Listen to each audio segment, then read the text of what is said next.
Сите знаеме дека отворени образовни ресурси всушност се материјали кои се користат во наставата, кои се отворени, бесплатни, слободни за користење. Тоа го потенцирам, зашто често пати знаеме овие отворени образовни ресурси да ги помешаме со дигитални образовни ресурси, што е сосема различно. Точно е дека се работи за образовни материјали, зборувам за дигитални образовни ресурси, се работи за учебник, тест на знаење, работна тетрадка, презентација, наставно ливче, функционален картон, вежбанка и така натаму, кои се во дигитален формат, најчесто прикачени на интернет, а додека отворен ресурс дозволува неограничена реупотреба, модифицирање, надоградување и преведување, доколку се случи да налетате на некој образовен ресурс кој што не е на ваш јазик, слободно можете да го преведете, зашто е дозволено, додека сите дигитални образовни ресурси не се дозволени, значи треба да внимаваме што можеме да користиме, а што не. За да може да се користи, најубаво е да гледаме самите ресурси да бидат лиценцирани. Најлибералната лиценца е фактички Creative Commons, конкретно CC BY, која дозволува повторна употреба на слободната содржина и условува само изворот на делото да биде соодветно наведен. Значи, секогаш кога ќе користиме некој ресурс, без разлика за што се работи, дали е дневна подготовка, дали е некакво видео или некаков учебник, секогаш мора да го наведеме авторот. Самото лиценцирање на образовни ресурси со помош на Creative Commons е бесплатно, со едноставна постапка. Со отворена лиценца вршиме промоција на сопствениот труд и го доближуваме образованието до сите учесници, зборувам учесници, не само ученици, зашто тука сме и ние, колегите, родителите и се она што ќе го споделиме ќе стаса во раците на сите оние што се заинтересирани за такви теми. По создавањето на било каков образовен ресурс потребно е да ја дадеме лиценцата Creative Commons, која се става на почетокот или на крајот на трудот. Со ова постапка нашиот труд го претвораме во отворен образовен ресурс. Како да го направиме тоа? Многу едноставно, ќе отидеме на линкот creativecommons.org и со кликнување на самиот линк или можеме, еве тука оставив и еден QR код, фактички се работи за една отворена презентација на Sway, па со самото користење на овој QR код можете и да видите како или на кое место е пожелно да се постави самата лиценца. Значи, секогаш ќе гледате да биде на почеток или на крајот од вашиот труд, без разлика дали се работи, реков, за презентација, некој PDF документ или книга или едноставно некаков напис на блог, веб страница и слично. Сега малку ќе прошетаме низ историјата, иако не се врзувам за 2010 година, зашто мислам дека дури инспирација бевме за Министерство на информатичко општество, да тоа во 2010 година промовира проект за бесплатни електронски учебници и она позната веб страница e-учебници МК. Зборувам дека бевме инспирација зашто пред 2010 година, тамо од веќе 2004-2005 година, иако интернетот беше и поприлично скап, многумина не сме имале ни компјутери, арно по тие интернет кафулиња сме се труделе понешто да оставиме или да оставиме некаква трага, знаејќи дека нашите ученици имаат интернет и да можат да следат или да им обезбедиме барем понешто што ќе допре до нив и што би можеле да го искористат во редовната настава. Така што уште пред 2010 година многу наставници по разни блогови, веб страници објавувале своји трудови, а веќе 2010 година да и Министерството за информатичко општество постави таа страница учебници која и денес се користи и која денес прерасна во еден основен ресурс за пристап до голем број на електронски учебници, иако тогаш 2010 година стартуваше само со 58 учебници на македонски, албански и турски јазик, кои што и денес се наоѓаат таму. Еве како изгледа самата страница и можете да забележите дека најголеми корисници на страницата се основците, дури 1.734.529 предземања на учебници за основно образование се случиле до моментот пред да направам принт скрин на истата страница за оваа презентација. Средно гимназиско образование 372.813, додека средно стручно 242.551 превземање на учебници. Знаеме и самите дека и основно и средно образование се задолжителни, арно учебниците кои што ги добиваат треба да се грижат за нив и по 5 години, а знаеме какви ни се нашите ученици, па често пати уште во прва година се случува да се загуби учебник, да се скине или не знам, едноставно да се уништи, па наредната година додека да набавиме нови, најчесто учениците симнуваат учебници од истата страница. И ова е штета што престанало да функционира, тоа е веб страницата од истиот период, School.mk, подготвена беше од исто така Министерство за информатичко општество и од БРО, односно Биро за развој на образованието, и нудеше алатки и содржини од сферата на математиката и природните науки. Страницата сочинуваше интерактивни аудио и видео материјали кои можеа да бидат применети во наставата. Сите тие материјали беа подготвени од наставници, а пред да се објават на самата страница беа проверувани повторно од стручни лица за да добијат дозвола и да можат на истото место да бидат складирани, односно објавени. Но ова не траеше многу долго. По самата School.mk страницата рекоа дека ќе направат и некаков агрегат, па да не биде бадијала трудот на сите наставници кои што тогаш толку многу се труделе и дека истите работи ќе бидат превземени, но за жал тоа не заживеа, не се случи. Исто така во тој период, околу 2010 година, се зголеми многу бројот на статии во Википедија на македонски јазик и содржини кои денес се достапни за корисниците. Исто така голем број на наставници започна со објавување на трудови и добри примери на сопствена практика. Се појави и проект иницијатива за отворени образовни ресурси спроведуван од фондацијата Метаморфозис. И за ова многумина сте запознаени зашто од 2014 па до не знам неколку години, мислам 3 години, 17-18, дури бира и најОР наставник, па после тоа го обновија пред или за време на COVID и повторно истото спласна.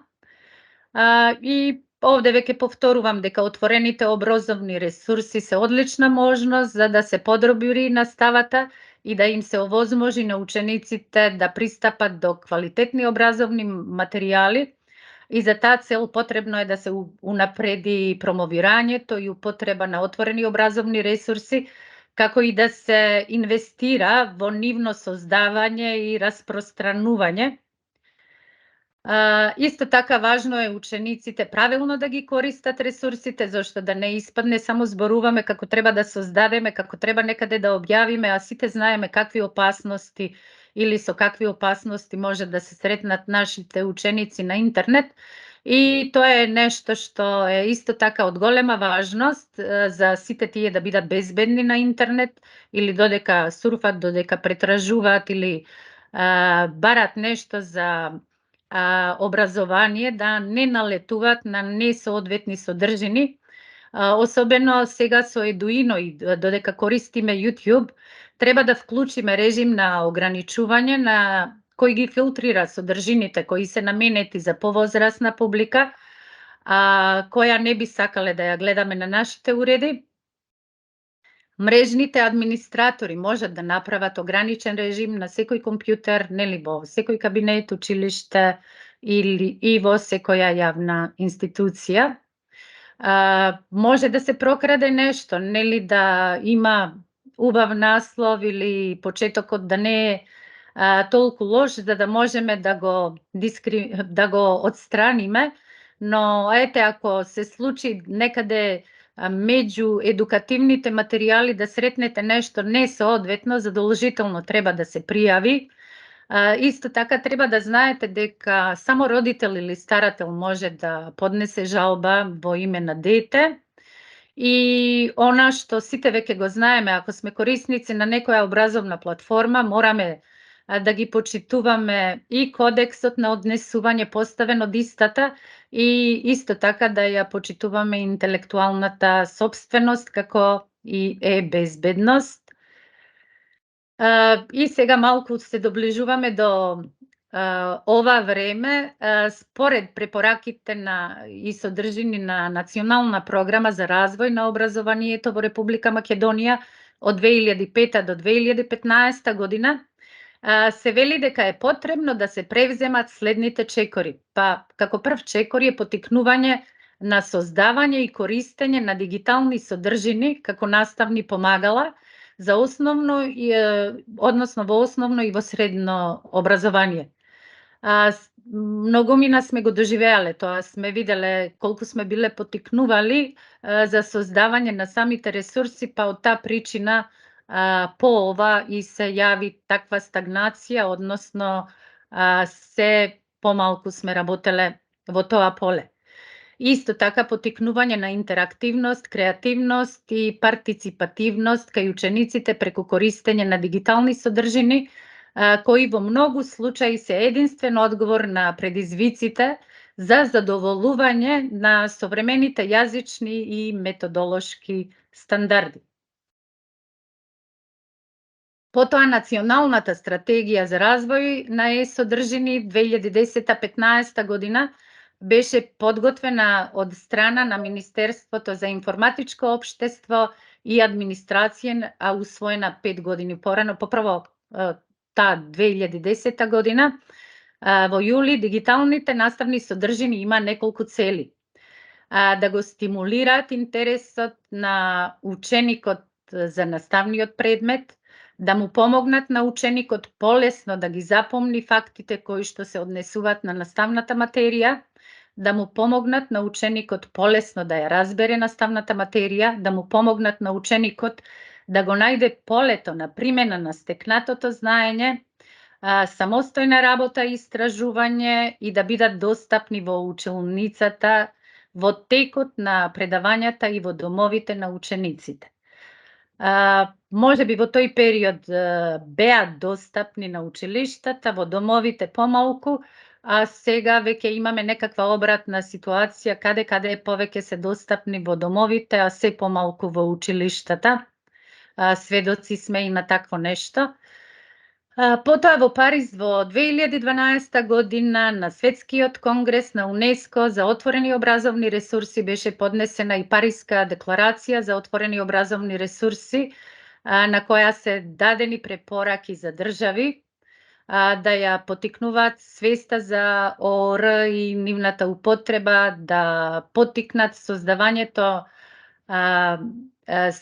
средини поволни за користење за информатичка и комуникацијска технологија, да обезбедат широко распространета мобилна технологија, да го зајакнат развојот на стратегии и политики на отворени образовни ресурси, да промовираат разбирање и употреба на рамките за отворено лиценцирање, да поттикнат истражувања за ОУР, да поттикнат развој и адаптација на ОУР на различни јазици, во различни култури и контексти. Ова особено се однесува на земјите во кои што се зборува повеќе јазици. 2015-16 година постои некакво поместување во развојот на ОУР во Македонија, но недостасува поголема координација и надополнување на активностите. Потоа отворениот пристап и отвореното образование се одвиваат бавно и поради немотивираноста на главните чинители и селективниот однос кон креаторите, тоест кон наставниците. Од 2016 година стагнира, за да 2019-2020 година доживее свој вистински препород. Сведоци на ова нешто сме сите, зашто со самата реализација на она настава од дома, додека бевме во изолација, споделивме многу, научивме многу, користевме секој сечие и вистина се почувствува убава тимска работа и покрај сите неубави работи што се случиле, сметам дека е ова едно нешто што навистина е убаво што се случило во самото образование, не зборувам надвор. Значи, со учењето од дома многу компании излегоа во пресрет на образованието. Знаете дека нудеа дури и за оние ученици кои што нема дома компјутери, барем таблети или телефони, се зголеми број на понудите за слободни веб 2 алатки, значи имавме на располагање од се подвојно, не бевме ограничувани на пример 2-3 падлети или не знам колку објави на блог или нешто друго. Не се штедеше воопшто, само образованието да биде поблиску до сите. Дури и овие учебници, што ги користиме од Кембридж, беа во тој период достапни и можеа да се најдат во електронска форма. Денес веќе тоа е повлечено. Направивме сигурна платформа на која можевме да споделуваме ресурси, чии автори сме ние, самите наставници. Значи, направивме нешто од нас за нас и за жал и тоа се помалку се користи, и се послабо функционира. И покрај платформата се создаде и Eduino канал за видео содржини и тој претрпе куп еден некакви перипетии. За среќа остана, функционира и јас како наставник и ден денес го користам и им благодарам на колешките честопати.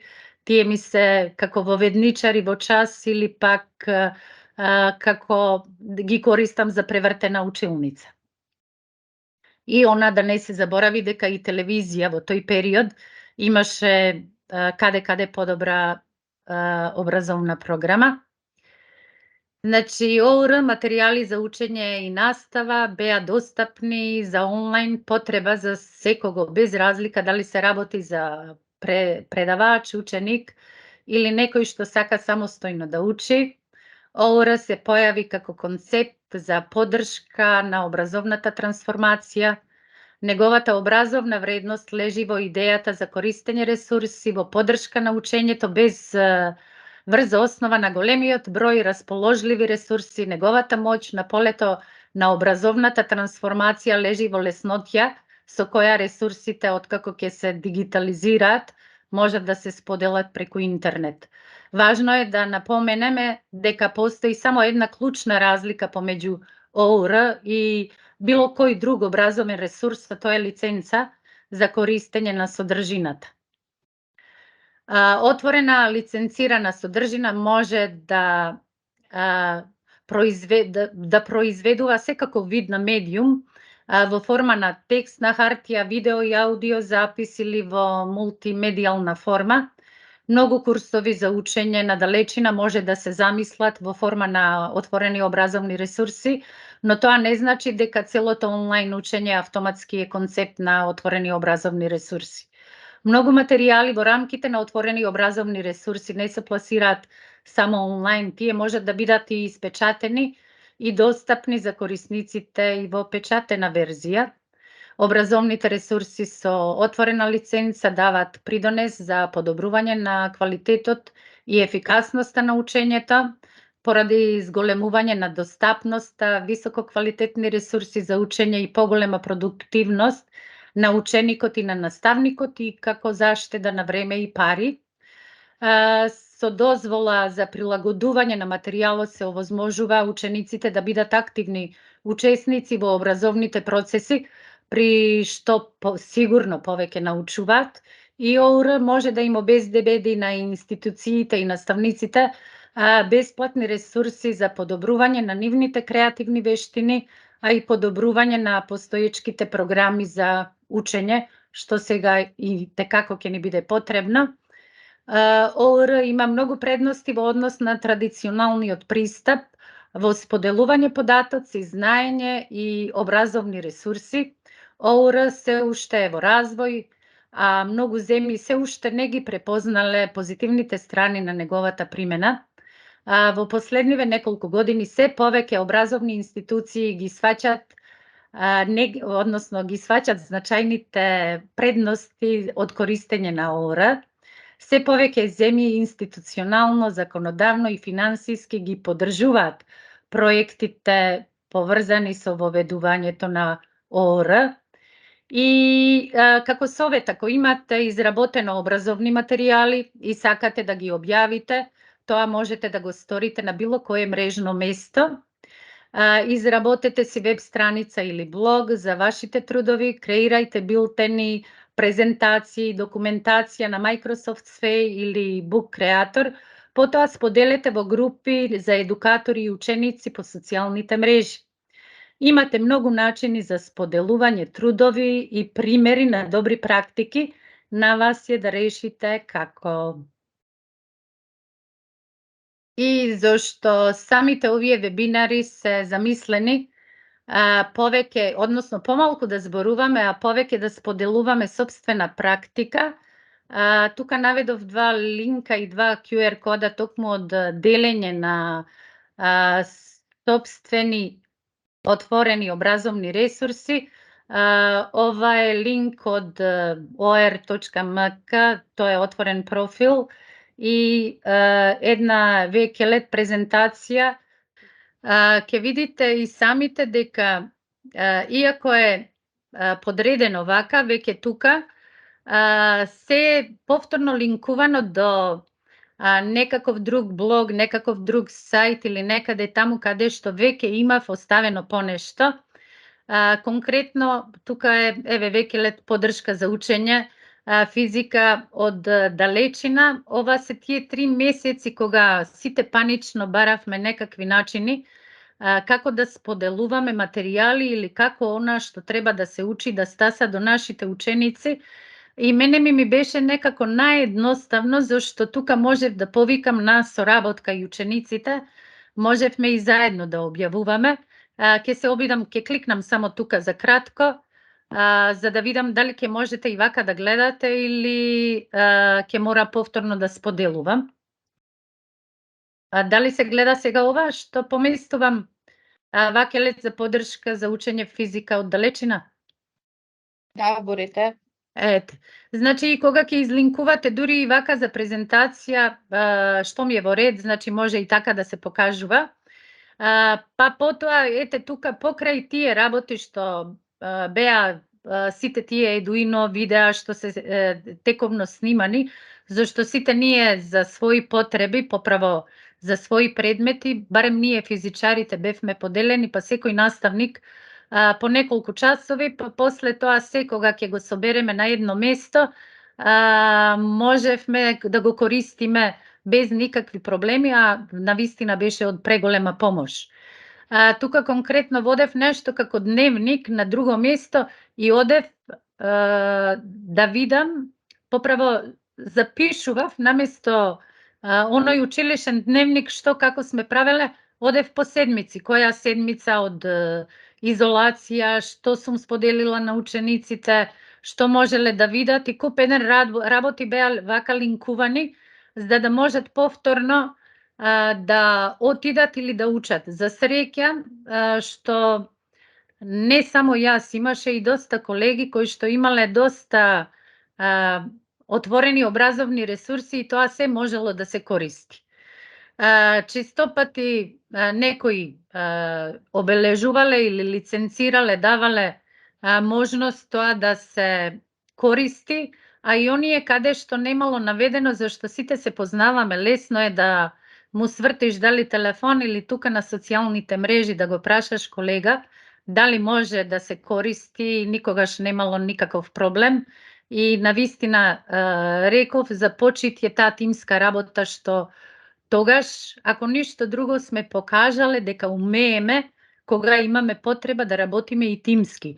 Она што ни недостасува во секој колектив, па да не зборувам општина, па пошироко, зашто најчесто некако сме осамени и секој сам навистина многу сработува, а каде би можеле да си ја олесниме работата ако споделуваме тоа што го правиме.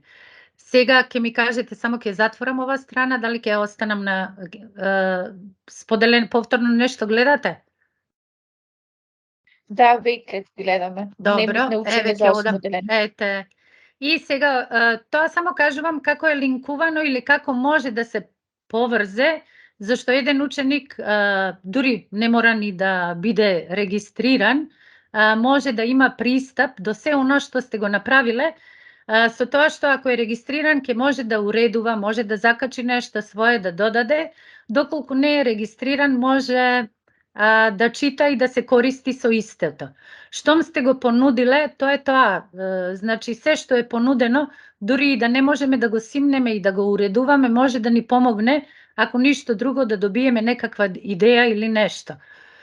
Конкретно ова е, веќе сте виделе или во неколку наврати покажував физика за основно, тука ми е сместено и денес се што правам со моите ученици и тука се видеата, видеа зборувам Едуино, оние што сме добиле некаква задача и сме морале да ги завршиме.